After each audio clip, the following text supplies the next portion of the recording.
Welcome to Drinking Bros, presented by GhostBed.com. What is up? Welcome to Tomahawk'd. We are back. My name is Rob Fox. I'm with Dan Holloway. This is your Atlanta Braves broadcast in the worst part of the baseball season. And I mean that more like philosophically, like in a large general sense, and also like right fucking now for us.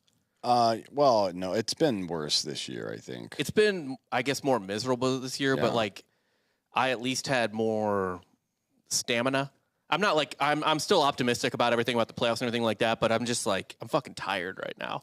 And they appear to be tired as well. Yeah. It's been a bit of a grind lately, but the Mets, like I said on the recap on Monday, we're just in different places right now. Like the Braves are trying to figure out what their team for the playoffs is going to look like, and the Mets are paying way too much attention to regular season success, which is kind of a Mets thing to do. The Phillies are quietly one of the best teams of baseball right now. Yeah. By the way, the Phillies, I'm getting fucking added on Twitter today from some Phillies fan who caught something I said or something.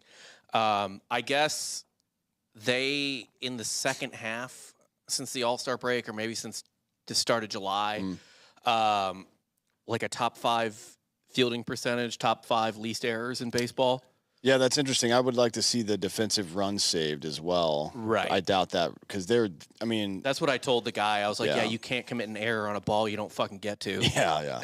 They're not a very good fielding team, but they do have, I believe, since I think since the All-Star break, or I'm sorry, since June 1st, they have the second best record in baseball to the Dodgers. I think they're 3 wins behind the Dodgers. Yeah. Noted baseball fan Dan Regester. Yeah, they look really good. 1. Let's go.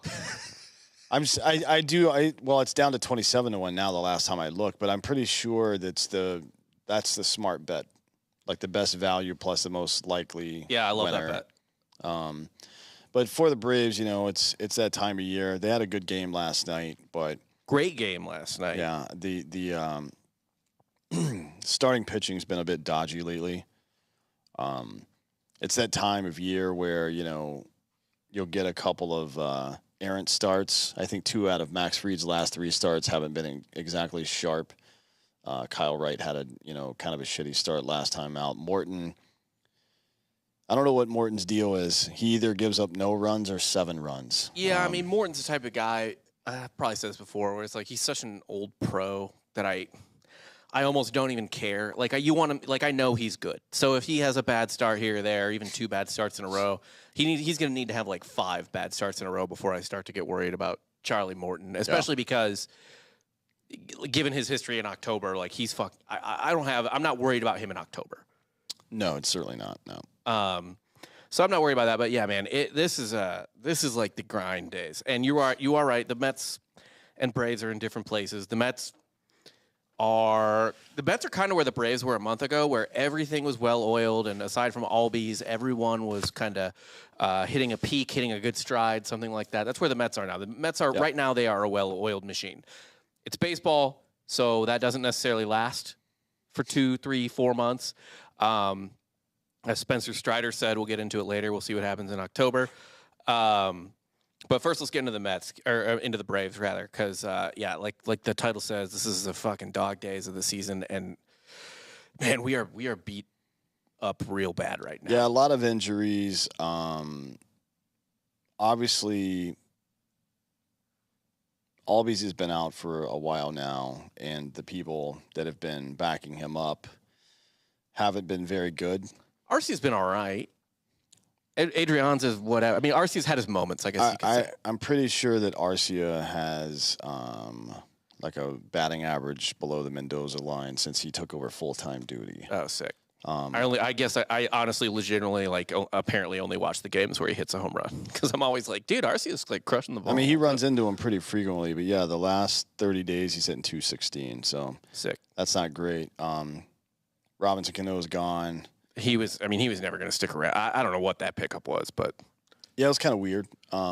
Take a flyer, I guess. And they don't really have a whole lot of infield depth right now. Well, maybe they do now. We'll see. But yeah, Arcia has been hurt.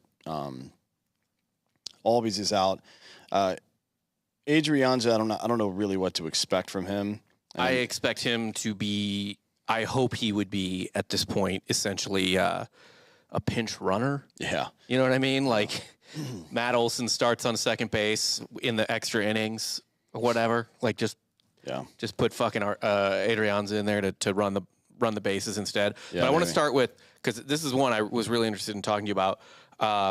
With Ian Anderson being demoted to AAA, not necessarily an injury, but he hasn't been right all year. And it's the type of thing where there's certain pitchers, maybe sometimes they're lucky and they get to last like a year and a half before the league makes a good adjustment to them and they start getting smacked around and they have to make an adjustment. But that's not what's happening. That's not what's happening at all. He's not hitting his spot. He's throwing high sinkers and high changeups, which is like, that's batting practice. Right. So you can't do that.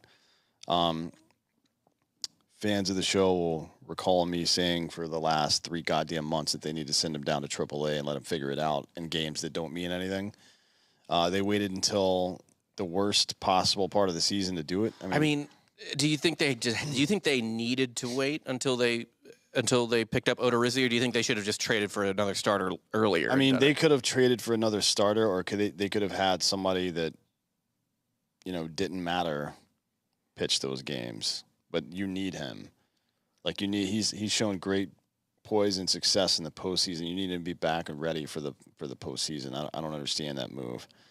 I don't understand why they waited so long. There's other guys in AAA that they could have gotten, innings, and Noah being one of them. Like I don't know that he's ever going to work out. He was what up. you mean? Yeah. Yeah.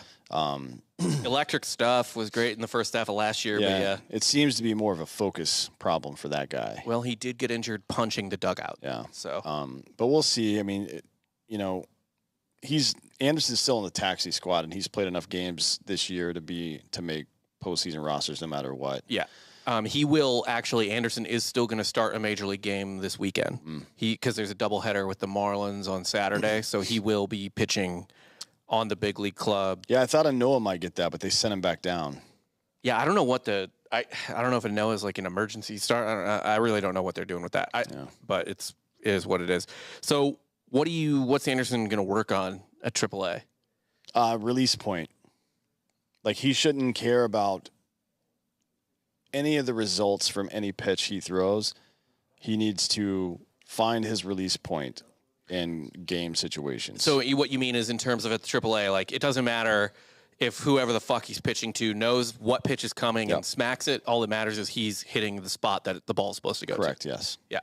Yep. So he should go in. It's like they don't really do this anymore, but the NFL used to be the first 15 plays were scripted. No matter what happens, I'm running these first 15 plays because that gets my guys in the groove. It establishes my offense and blah, blah, blah. That is the thing in baseball as well with pitches. Sure it is, yeah. But he needs to be really methodical about it. So I think he needs to remember what he did well. So this is one of the things that the Braves have actually been pretty good at, is showing guys video or going back to the tape of when they were successful and here's how it goes. And he's go out on the mound and emulate that behavior. So when I'm good, I can spot this pitch in this location in this situation and go find those situations and do that, right? That's the only real way to work yourself back into something that you've worked yourself out of like that. And, set goals for yourself. Like, all right, I want to throw 70% first pitch strikes. I want to have X amount of inside fastballs that are strikes.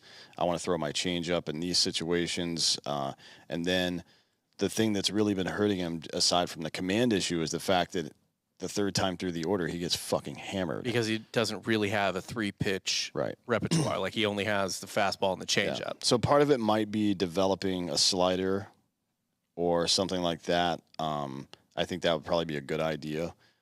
A sharp breaking slider coming off a sinker is kind of the standard in Major League Baseball for a pitcher these days, right? So the sinker typically backs up, runs in towards a right-hander from a right-handed pitcher, and they start from the same release point, and about 45 feet out, they look exactly the same, and then they break in whichever direction. It's like That's kind of the standard in Major League Baseball pitching right now. So he needs to do that. Formulaic, and then he needs to, develop that pitch and get into those third and fourth at bats for people, and control that environment, because right now he can't. I mean, I think the batting average against him in the third at bat goes from like 240 to like 380 or some shit like that. Yeah. I mean, it's crazy. You're a fucking Hall of Famer against Ian Anderson third time through. Honestly, it's so funny like watching him specifically, because God, you know how like we talk about all the time, like Austin Riley worked with Chipper Jones, and Dansby Swanson did as well. They worked with Chipper Jones, and they became much better hitters, essentially. Man, if there is one fucking guy that could use like a couple days with Leo Mazzoni, it's Anderson. And I say that like anybody could use time with Leo Mazzoni, but his pitch arsenal, it reminds me, he's in a lot of ways, he's kind of like a right-handed Tom Glavine. Like really unimpressive physically, and like not necessarily like what he does well is extremely subtle, right? Yeah. It's not like Maddox where it explodes off the page, the control, or Smoltz was kind of a prototypical good pitcher, right? Like mid-90s fastball, electric slider, blah, blah, blah. Like the stuff there is obvious, but Glavine was really like humdrum, kind of like you didn't notice how good his stuff was. And Anderson's the same way. I would love Snitker to pair, or Rick Krantz, the pitching coach, to be like, hey, talk to Leo Mazzoni for a little bit, or even talk to Tom Glavine. Yeah. Like you need to talk to somebody who has like similar stuff to you or whatever. I mean, hopefully he works it out in AAA, but like that guy could really benefit from someone, because what if Glavine didn't have a third pitch, really? I mean, he would throw a curve.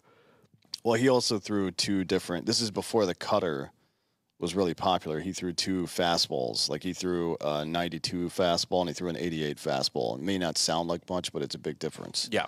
And he could locate both of them. I mean, that's the difference, Well, and that's the problem with Anderson. Yeah. A good pitcher can locate one of their pitches, and if you have overwhelming stuff like Strider, if you can just locate your fastball, you can be a really good pitcher.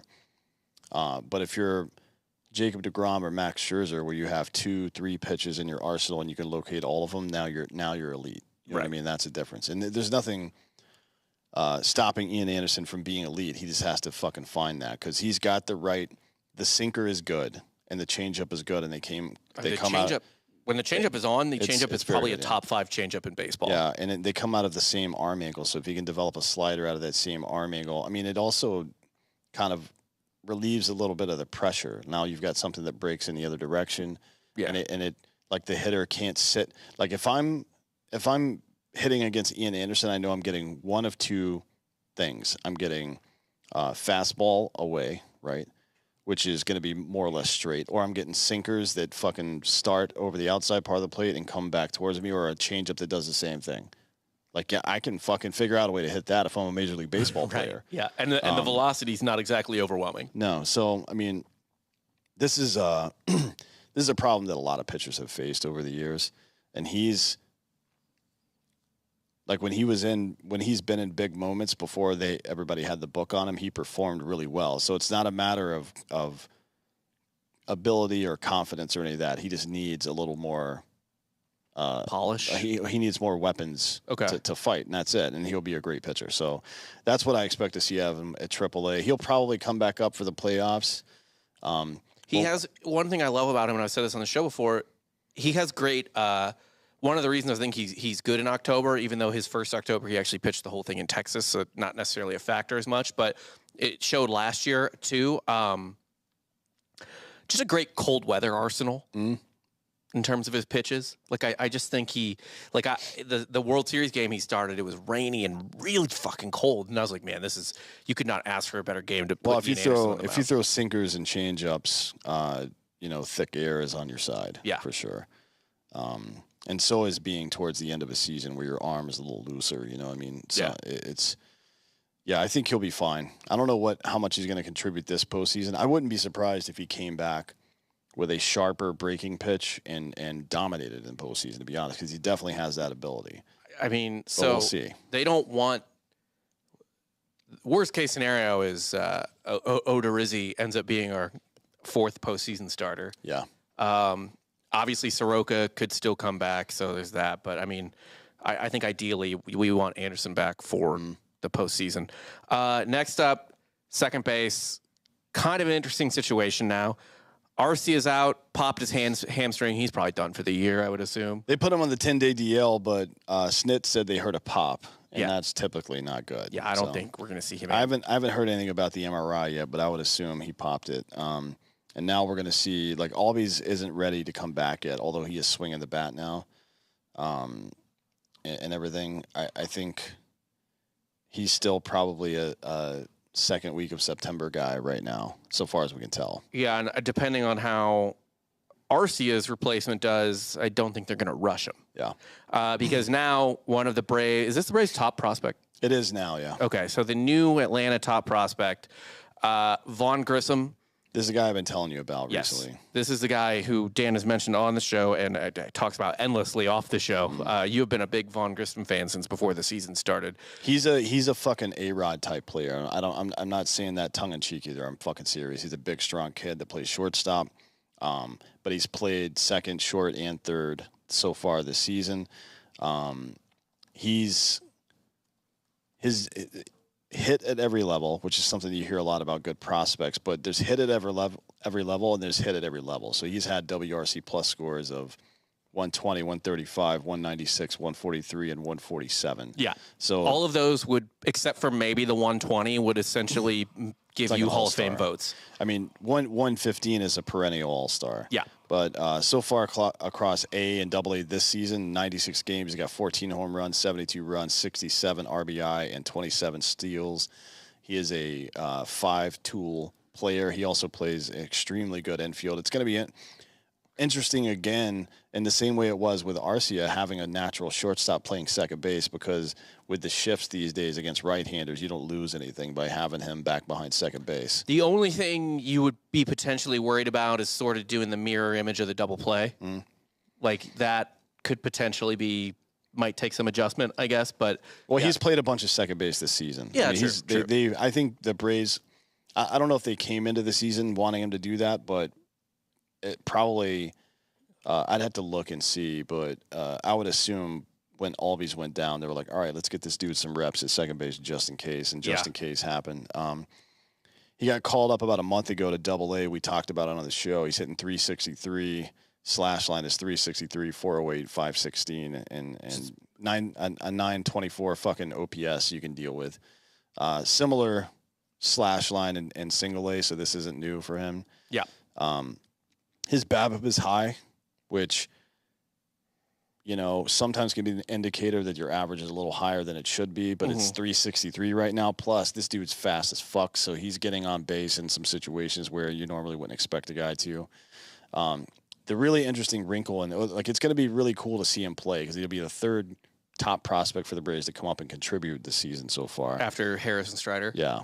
And to be honest, if Vaughn Grissom performs in the way that people expect him to, there's a good chance that the Braves don't even make a qualifying offer for Dansby. Well, they'll make a qualifying offer to get the compensatory draft pick, but honestly, if he shows up and has good power stats, especially I'm not worried about the average so much for a young guy like that, because he's going to adjust to breaking pitches. But if his power numbers are good, I feel like they're probably going to slot him into shortstop next year and not spend a bunch of money on Dansby. It wouldn't surprise. I mean, you know what this is, and he hasn't played yet. He's going to play tonight. He's batting ninth tonight, correct? Yep. It reminds me a little bit of, so in 2010, Hayward started the season at the big league club, hit that big home run in the first game off Carlos Zambrano, blah, blah, blah. That was an incredible moment. Might have been the height of his career. But I think winning the World Series in 2016 was probably the height. But. Yeah. Freeman didn't get called up until late that year, and Freeman played like 20, 30 games in 2010. I mean, he basically was just a September call-up, and this is more or less what Vaughn Grissom is. Yep. This could be kind of a Freddie Freeman situation to me, where he gets a cup of coffee this year and then becomes basically a mainstay starting the very next year. Yeah, I mean, I expect him to be this. Honestly, just based on like I've watched him play. I've watched maybe 20 games, and they weren't full games or anything. It was like watching his ABs, the clips and shit that they post. Yeah, the kid's legit. He can fucking field. He's fucking huge, by the way. Yeah, he's 6'3", 210. Yeah, that's what I'm saying. He's an A-Rod style shortstop body. Yeah. Big power. He's faster than A-Rod ever was. Yeah. But good arm, plays the position really well. It's going to be the Braves infield is all of a sudden extremely cramped. You know what I mean? Because I can't imagine, especially not on the sweetheart team-friendly deal they have. Albies isn't going anywhere. No. The only guy that isn't signed to a long-term deal at this point is Swanson. Dansby Swanson. Like, literally, the other 3 guys are all signed to it at a minimum 6 more years, I think. Is Vaughn Grissom athletic enough to play left field? That's a good question. I haven't seen him attempt that, but he's huge. Yeah. I mean, he's got good speed.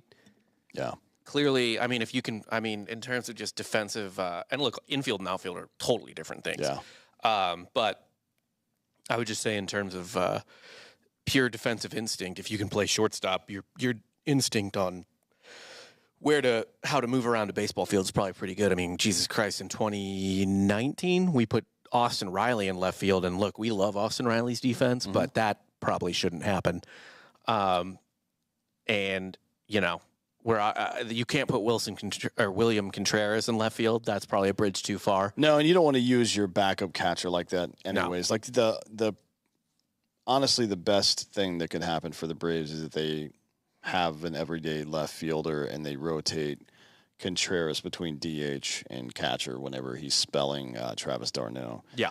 But yeah, I mean, the reading some scouting reports from earlier in the season about Grissom, the Braves have mentioned using him in the outfield. So I don't know if that's just, you know, spitballing or if it's something they've actually considered and tried to give him reps at. Yeah. Well, he does. He is a righty. Yeah. Which is, you know, I know they just brought over what's his name from Detroit to kind of be the righty platoon. Grossman. Yeah. So I don't know. Maybe Grissom sees some time there along with. It's possible. I mean, Eddie Rosario has been hitting pretty well. Well, I don't want to. Yeah, I don't want to take Rosario out of the lineup. No. He's last 15 days 262. It's not great, you know what I mean. But it's fucking that's out of that slot. That's good production. You know what I mean? Yeah, and again, as we've talked about like many times, there's certain value to a guy like Rosario being in your lineup because you can't just have all grinders who are kind of like overly intellectual about an at-bat. Sometimes you also need dudes in there that are just like kind of nutsack dudes. Yeah. And Rosario is definitely a fuck this, I'm swinging type of guy. Yeah, and frankly, despite the troubles he's had this year, Rosario's still hitting 260 with runners in scoring position. So, you know, I mean, he's a value add. It's possible you see him out there in left field a little bit. I mean, it's not going to be until Albies is back. Yes. Right. He's going to be the everyday second baseman for a while, I would imagine. Can you imagine, man, these fucking pitchers that are going to go up against him? Like, I know he's only been at AA, but like 6'3", 210 fucking Vaughn Grissom walks into the box and the pitcher's like, you want me to throw him a fastball? Yeah. Like, you want me, really? Do we have to test him? I mean, just pitch him like he's a guy? Yeah, he's hitting ninth, and it's you know, you got to imagine that that Michael Harris has benefited a lot, especially lately now that Acuña's swinging the bat again by having Acuña, Swanson, Riley, and Olsen all behind him. You know what I mean? But now it's like, if this kid produces like we think he's going to produce, you have Harris and then Grissom and then Acuña and then Swanson and then Riley and then Olsen. Like, that's the middle of a lineup, not the end and beginning of one. Yeah. So it's like, you know, they're putting themselves in a pretty good position to win there, and it's a good thing because next on the list is Marcelo Zuna, who's done jack shit. But he's always been streaky like this. His career might just be like dead. I don't know what the fuck else to expect out of Marcelo Zuna right now. He's got a 78 WRC plus, which, by the way, if you forget, 100 is average. You are a league average, no-name hitter if you have a 100 WRC plus. He is 22 points below that. Yeah. And his on-base percentage is 264, which is so fucking bad that you shouldn't be on a major league roster. Yeah, I mean, he's the last month. He's hitting 152. His on-base percentage is 183, and his slugging percentage is 253. It's fucking awful. Yeah. Like I wrote in the outline, his 19 home runs might be his only 19 hits. Yeah. Like it's, I don't care. I don't care if he's probably going to end up being a 20, maybe even 25 homer guy. It's not worth the rest of the total lack of production from there on out. No, I mean, if he's your number 8 or 9 hitter, it is. And maybe that's what he should be. I don't know about moving Harris around right now because he seems like well, think about it this way, too. So let's look at the lineup for the Braves tonight. It's Acuña, Swanson, Riley, Olsen, Contreras, Rosario, Ozuna, Harris, and Grissom. Harris and Grissom and Acuña are all 40 steal per season guys, right? Which is not a common thing these days. No. It's not very common. Very 80s Cardinals. Acuña and Harris are also 30 home run guys, at least based on their rate stats and Acuña's history.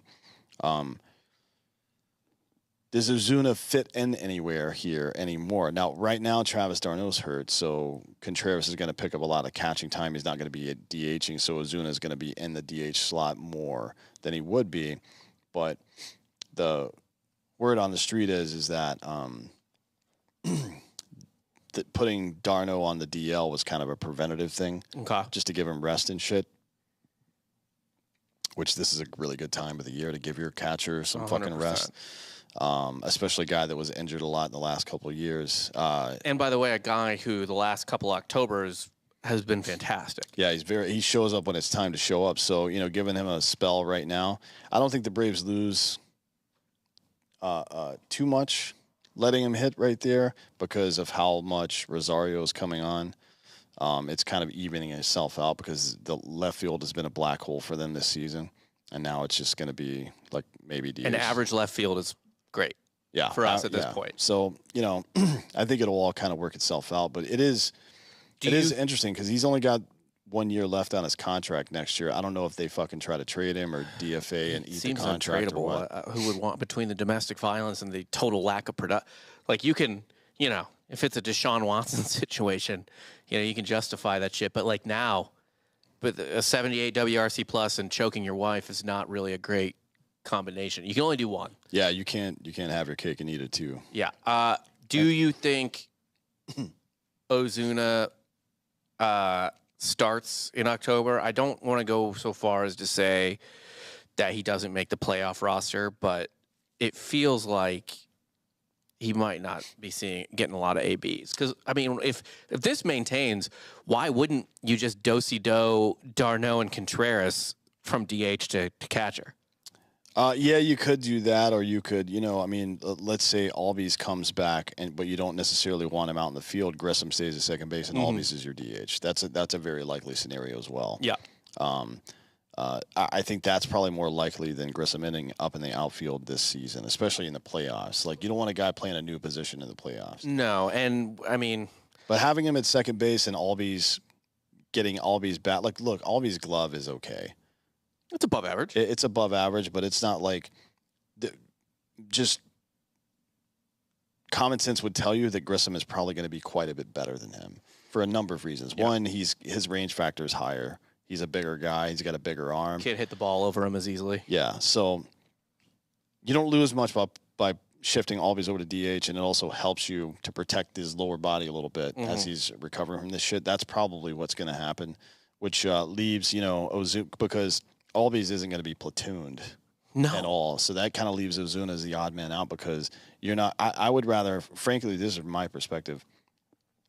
I would rather have Grossman and Rosario platooning and left in the playoffs than Ozuna. Like Ozuna's got the potential for the big play, for the big hit, and stuff like that to drive the ball at the ballpark. But Rosario did that all postseason. You know what I mean? Yeah. And Grossman against left-handed pitching is out of his mind. I don't know what his fucking deal is. Just stop switch hitting and figure out how to hit righties right-handed, dude. Because he fucking destroys left-handed pitching. He hits like 400 against left-handed pitching. Yeah, it's really bizarre. So you know that's what when I said at the recap Monday and then earlier in the show, the Braves are in this point where not terribly concerned. I don't think about winning the division. They're trying to figure out how they're going to fucking place all these assets over the next couple of months into the playoffs. So it doesn't concern me, any of this stuff. It is super interesting to talk about, though.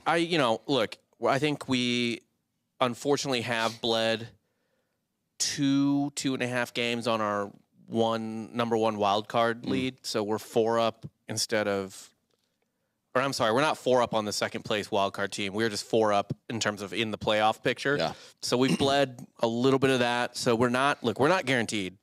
We should be good to go, but we're not. It's not a guarantee. So they need to keep winning. But I think right now, yeah, we're probably fine with kind of maintaining 525 ball type of situation. Yep. But I mean, do you think the scenario you just talked about, do you think that happens as soon as we can do it? Like pre-October? Like Albies is back, he starts DHing, Ozuna sees the bench? Well, that's been the game plan, right? So if you recall when even though it was an injury from last season, when Acuña came up, the first 2 weeks he only DH'd. Then they let him play a game of outfield and then a DH game, and then he would take a day off and shit like that. So that's been kind of the I think that's kind of the thing in the National League right now. They still haven't transitioned to having a full-time DH. Which is weird. Like, what do we do with this? Yeah. What do we do with the DH? But, I mean, it doesn't hurt to use it this way either. What's the difference if you have a rotating DH or a rotating left fielder? Like if your guy that's a good hitter is good enough to play the field, then put him in the fucking field. But if you got JD Martinez, put him in DH. It's fine. Right. Yeah, that's what I think will happen. I think Albies will immediately go to DH when he comes back, and Grissom will stay at second base. But that's me counting on Grissom performing, which I think he will, just based on everything I've seen so far. I mean, and he doesn't need to do Michael Harris shit even. No, he needs to be productive. If he hits 250, that's fine. So that's kind of the shitty side of things. However, the team is still being kept afloat. Like I said, we need to play like 500, 520 ball just to kind of, stay comfortable and then maybe go on a little bit of a run in September just to kind of secure our spot. Whatever. The National League's not deep. Behind, so like St. Louis and Milwaukee are kind of flip-flopping between division and being just outside or just inside the wild card. But behind them, there's nobody. There's 7 teams in the National League. Yeah. That are capable of making the playoffs, and there are 6 playoff spots.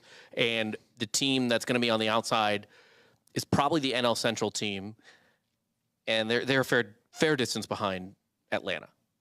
So we should be okay in terms of making the play. I'm not worried about that. It would take some 2011 bullshit for me for I think that to happen, for us to not make the playoffs. However, keeping the Braves afloat, thank God. Austin Riley is. I'm like out of shit to say about him. He is obliterating the baseball. Yeah, I mean, he doesn't. He just doesn't let up. It's becoming so. One thing I was always worried about with Riley, just because it's so hard to replicate like what Freddie Freeman did in terms of just like sheer consistency, was like, okay, Riley can hit the ball or whatever. He's not necessarily streaky, but is he going to be like the everyday, every at-bat type of guy, the way Freeman was, the way Chipper was before that. And, he's turned into that guy, where it's every at-bat. It's not fucking easy. Every at-bat, he is a problem. Yeah, I mean, his July looks like a July from the steroid era, to be honest. I mean, 11 home runs, 25 RBI. He had 423 in July. 1344 OPS. Can't really fuck around with that. His second half slugging percentage is 701, which is the type of shit like Barry Bonds has to put everything in his medicine cabinet straight into his dick to achieve a 701 slugging percentage. Like, fuck. He is going off right now. 208 WRC plus, which is literally double what an average hitter would be. I mean, is there anything to even like critique about him at this point? I mean, like he's become the number 3 guy for the next 10 years, literally, because we signed him. And just be like, what else can he do at this point? I mean, you know, the difference between good and great is consistency. You're seeing it out of him this year for sure. He got off to a little bit of a slow start. I mean, you should expect to see, for a guy, big, powerful guy like this, you should expect to see some months where he hits 265 or 270. For sure. Like, that's just kind of how baseball works these days. And maybe it's how it's actually, those numbers would have been even lower back in the day. Yeah. Right? Like, he would have had less strikeouts, but a shittier batting average in his off months.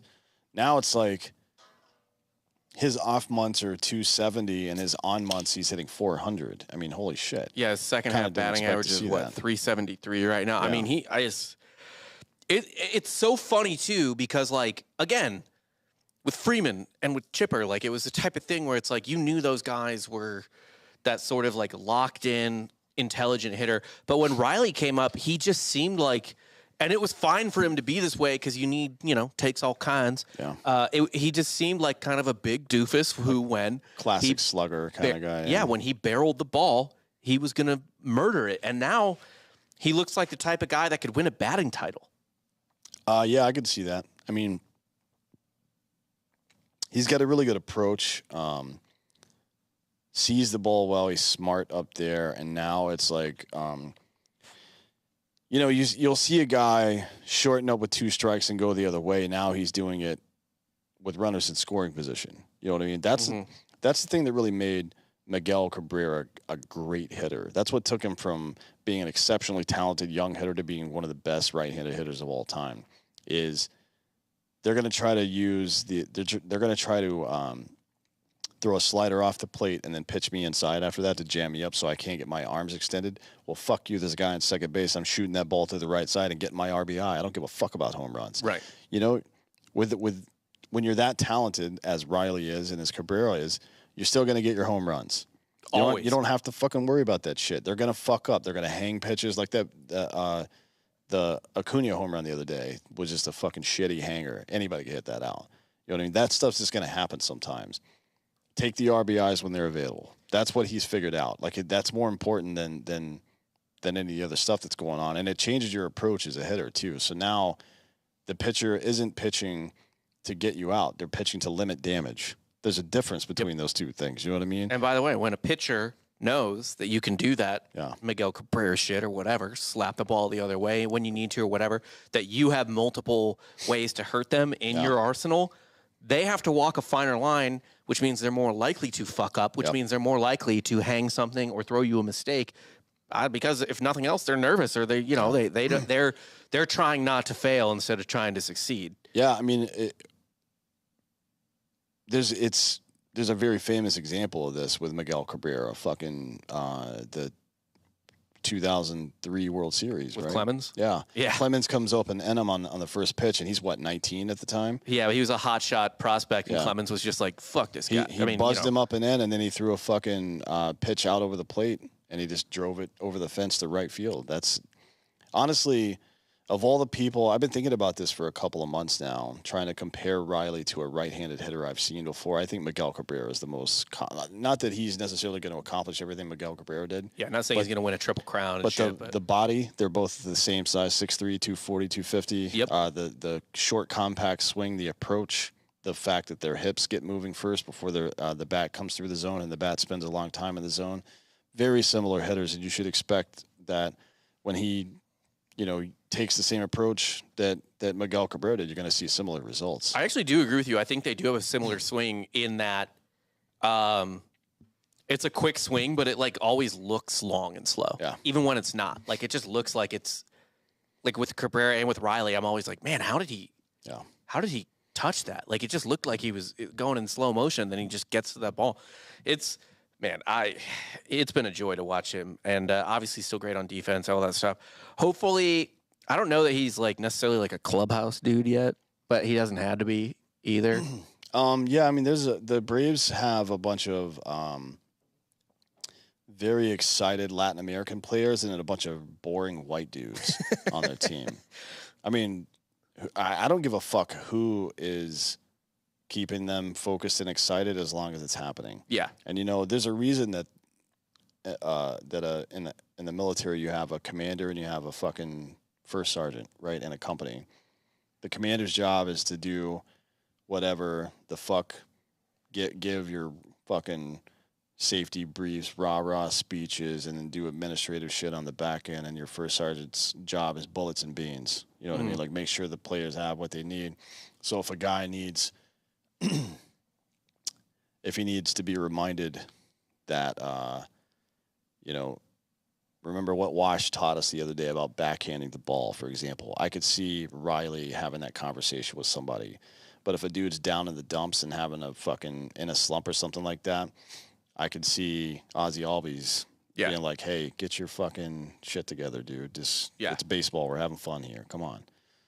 You need all those types of personalities to win, and it's, I think more than anything else, that certainly they had a lot of talent, but those early 2000s Boston Red Sox teams, that's what they had. They had really good leadership, but they had people that kept it loose as well. I think that's one thing the 90s Braves were always lacking. Yeah. It was too much business. Yep. It was only business. There was no one there having a good time. Yeah. It was too buttoned up. And like, I do like the kind of combination of, like, you got Snitker there and Swanson and Riley to kind of, be professional when you need, and Albies too, be professional when you need it. But you also have, like Albies, Acuña, and even though he can't hit shit, Ozuna and Heredia. Heredia, who doesn't do anything. Heredia is there to swing the sword. Yeah. Like, he's not there. He could never swing the bat again. He swings the sword and plays defense in the ninth inning. That's fucking fine. The other dude who is hopefully finally finding his stroke, and everyone's kind of fucked if he is, Acuña. Are you seeing something different out of him? His August numbers, granted, small sample size, take with a grain of salt, blah, blah, blah. In August, hitting 400, 471 on base percentage, 567 slugging, 190 WRC plus, and man, some brilliant base running against the Red Sox last night, including one of the best home plate slides I've ever seen. Yeah, it was really nice. I mean, he's done really well at it's the approach. It's what I was talking about before when we discussed a couple of shows ago when we discussed his approach and how it seems like it's almost a chicken and egg thing. It seems like when a guy's struggling, it's always 0-2 or 1-2, right? Mm-hmm. And it seems like he's always taking strikes and swinging at balls. The most notable thing that jumps off the page of me looking at his stats right here is in July he had 96 at bats, struck out 22 times. In 30 at bats so far in August, he's only struck out 5 times. That's a significant dip. Yeah. And it's not that I care about strikeouts one way or another. He's going to strike out 150 times a year anyways. But it shows you that his approach has adjusted to the degree that when he gets good, he's getting good pitches to hit because he's waiting for that pitch or he's ready for it. It's one of those two things. And the second thing is the timing is getting back to where it needs to be, so he's not missing that pitch when he gets it. Those are the most important 3 things about hitting. You could tell his timing's been fucked all year. Yeah. He's been off. And we've talked about it before, like he's never had an injury like this, and it's probably the first time in his life that he hasn't essentially been able to rely on talent alone. Yeah. Which you can talk shit on that or whatever, but he's a fucking child. Yeah. Like he's 21, right? He's like 21, 22. I'm sorry, 24. 20, what, he's 24? Yeah. Already? Yep. Regardless. I was thinking of Harris. Yeah, but he's 24. Yeah, he's still a baby. He's, 25, 26. I'll start getting into like, all right, it's time to be a full grown up. Yeah. But still a little bit of a kid. So do you think the timings, does it look like the timing's back with him? Or at least, maybe timing's not the right way to put it. Does it look like he's gained a level of patience? Because for months it seemed like, you're right, he was always behind in the count, but it was never because he was taking strikes because he was afraid to swing at it. It was almost like he'd be swinging out of his shoes or just like, please God, like I want that fucking home run. Like I want to just smash this ball as quickly as possible. Like he was trying to swing his way back into being Ronald Acuña Jr. Well, that in the 6th inning, that walk, that was a really good plate appearance for him. He had 3 hits last night, but the walk is the thing that impressed me the most because homeboy was trying to get him to swing at that slider, really wanted him to swing at it, and he threw a couple of good close pitches, and you can tell in the progression, like a smart pitcher and catcher will notice this, but if a guy spits on a pitch, like you're fucked. You've got to change your game plan even middle of the at bat. So if I threw like Dansby, you can do this. You can throw a low and inside fastball and brush him back a little bit, or maybe he swings and fouls it off if it's just off the plate. And then the low and away slider, you usually get him on that. Yeah. But if I throw that low and away slider and he spits on it, he doesn't offer at it at all, he just watches it go, then I knew he was looking for it, which means he's on to the fucking game plan that I had. Now I've got to switch it up. I got to do something different, right? I got to throw my third pitch or whatever. It didn't happen with Acuña last night. He wasn't reading the pitches. He was reacting to them, and there were 3 pitches in a row that were close pitches, and he was right on it. You know, the same way that you see Riley take those pitches and he kind of like does this, not a full, not even a half swing, just does that. Like, all right, cool. I saw it about 2/3 of the way here. I knew I wasn't going to swing at that. Yeah. It's a little more animated with Acuña because he's an animated dude. Yeah. But that was the most that was the most important plate appearance of the night for me, just to see see the progression that he's on right now. I thought that was a really good plate appearance. So we'll see, right? I mean, once is once, twice is a coincidence, 3 times is a pattern. So we'll see over the next couple of days if he's putting it together. But he's hitting 400 in August. It's hard to argue with that.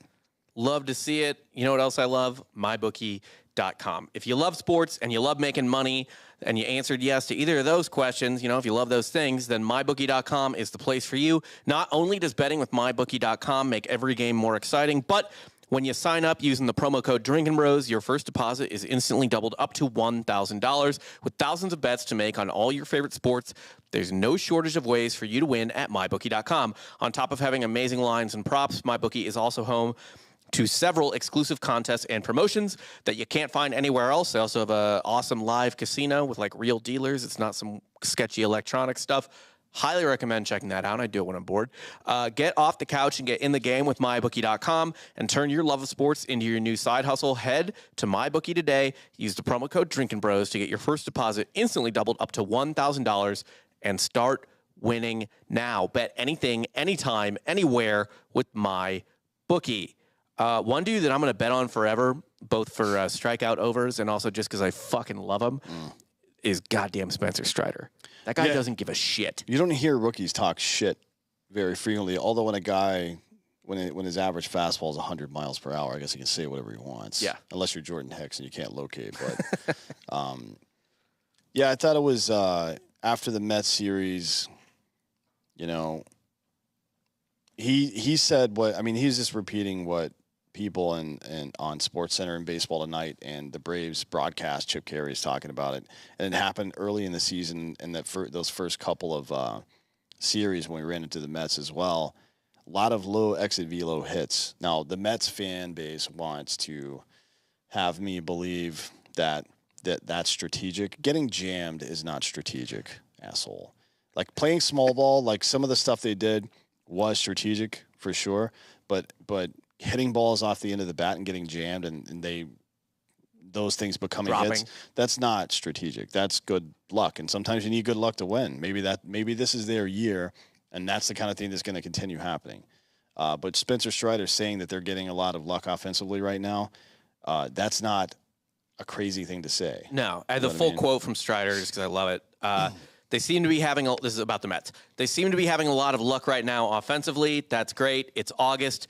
We'll see what things are like in October. This kid was pitching for Clemson a year ago, 2 years ago. Well, barely pitching for Clemson in his last year. Yeah, right. Honest. I mean, he's a fucking rookie. Saying that I cannot wait to watch him pitch in October. That dude is all balls. He definitely doesn't seem to be affected by the moment. Even so, he pitched in that game against the Mets. I thought there were some bad calls and there were definitely some cheap hits.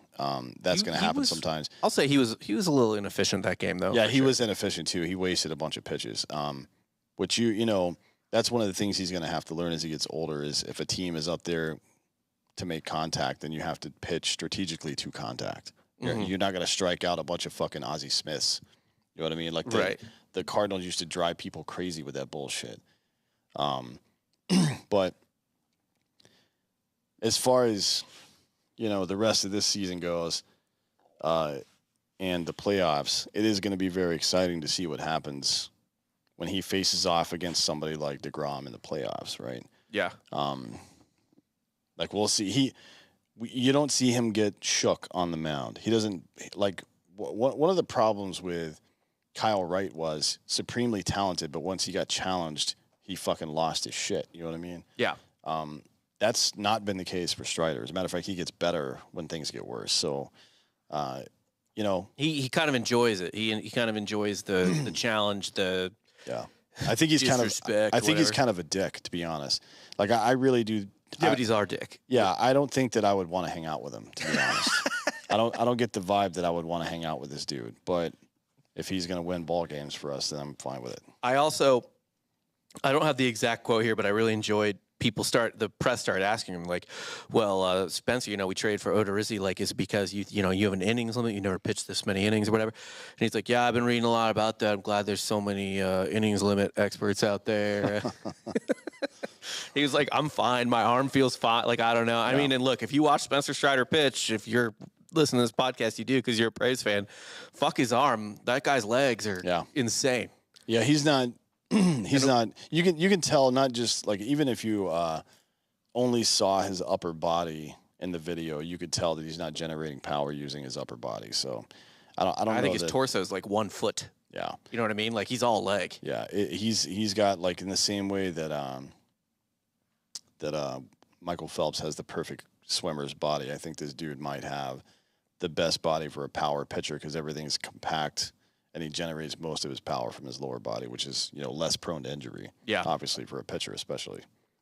Yeah, great pitching body. Man, I could listen to you talk about it. He's actually, I haven't listened to it yet, but he's on the latest, one of the latest Fangraphs podcasts. And apparently Strider is also a big sabermetrics geek. Like really, really dives into that shit. So I'm excited to listen to that just to kind of, apparently gets into his sort of what numbers he values and stuff like that.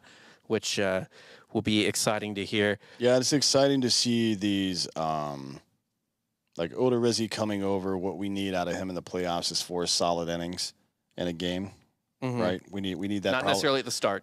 Yeah, we'll see. What we probably need that from him 4 times in the playoffs to win the World Series. Which now to win the World Series, you need to win 4 series. Yep. Unless you get a bye, which I don't think we will at this point. 7 games Well, we'll out. see. I mean, I doubt it. But yeah, it's possible. Yeah, you need to win 4 series. But the good news is that whomever's starting games for the Braves are going to be passing the ball off to the far and away best bullpen in baseball. I don't know how you. Well, we'll see how. Kirby's back on the roster tonight as well, I believe. Yeah, we'll see how Kirby Yates performs if he's back to his old self. But if he is, there's no team that's even close to them bullpen wise.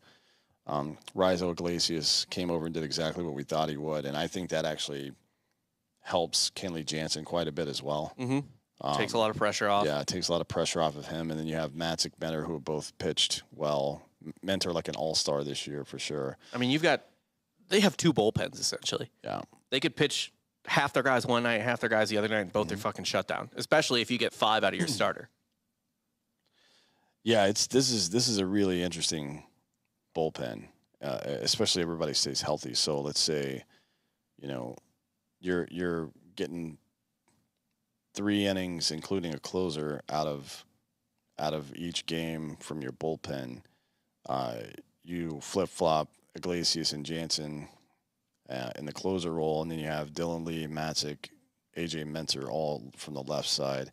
Then you have Kirby Yates and McHugh and Jackson Stevens from the right side, all of whom have had extremely good season. Well, Kirby Yates hasn't started yet, but the other 2 have had really good seasons for the Braves. It is kind of like you have 2 bullpens. I mean, it's kind of fucked up, to be honest. I'll take it. I'm not mad about that at all. And then also, you got to think too. You'll have some combination of Odorizzi and maybe Ian Anderson, and I don't know. You may even see a Noah up there. Yeah, Noah in there or something. So yeah, not a bad bullpen situation. Nope. Don't fucking hate it. Last but not least, I actually have a buddy in town today. I'm an Atlanta Braves fan, but I am from St. Louis. Mm-hmm. And Luke, who is in town, grew up with me and was one of the main people who gave me shit constantly as a child for being, Dan, you want to hand him a mic? For being an Atlanta Braves fan. My 2 favorite memories of this are one time we were in your basement, and I think we were actually like in 8th or 9th grade, but we're like had like stolen liquor from a parent. And Steve Mathias, I was wearing a Braves hat, and Steve Mathias was like, I will give you $20 if you give me that Braves hat and let me put it in the toilet and piss and shit on it. And you and John Wright were like, let him do it. Do it. Fucking do it. And I was like, no, like out of principle, I'm not going to let you fucking do that. And then I think you guys were like, let's just like beat the shit out of him and take his hat and then do it anyway. I was like threatening to run home, which was funny. And then the other time, do you remember the 1996 NLCS? Probably if you reminded me. It was when the Cardinals played the Braves. I was in 5th grade. You were in 4th grade.